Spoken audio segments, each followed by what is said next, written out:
So, what would a Christmas movie marathon be without watching at least one version of the Christmas Carol?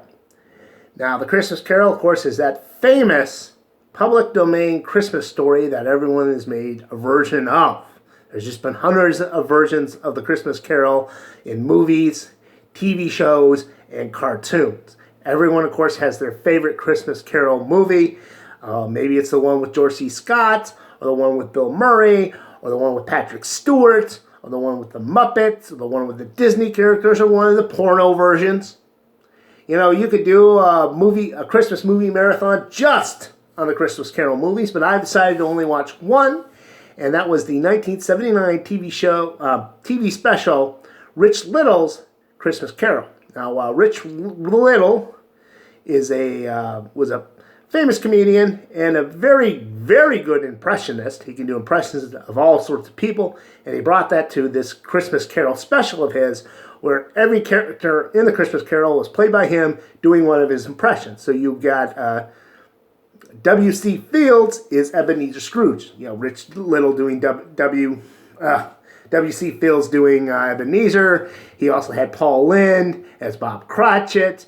He had Humphrey Bogart, sort of one of his detective characters from the movie, being the Ghost of Christmas Past. The Ghost of Christmas Present was Peter Falk, Detective Columbo from the TV show, and of course, Inspector Clouseau was the ghost of Christmas Future.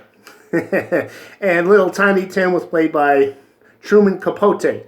So, and probably the best was his Richard Nixon as Bob Marley. So, yeah, it was an interesting version. Gotta give props to Ritch Little. His impressions are just spot on, especially his Johnny Carson. I think that was my favorite part.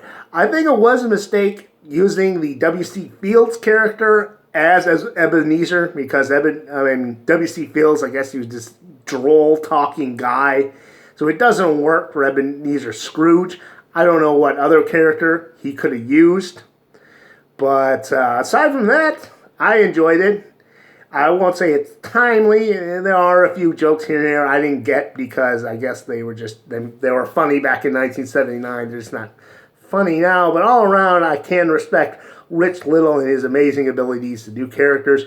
And then, you know, it's a decent enough version of the Christmas Carol. If I had to see this in theaters, $8.50 is what you would pay, and I think I would have gotten about $7.50. $7.50 worth out of that $8.50. And let's move on to the next movie.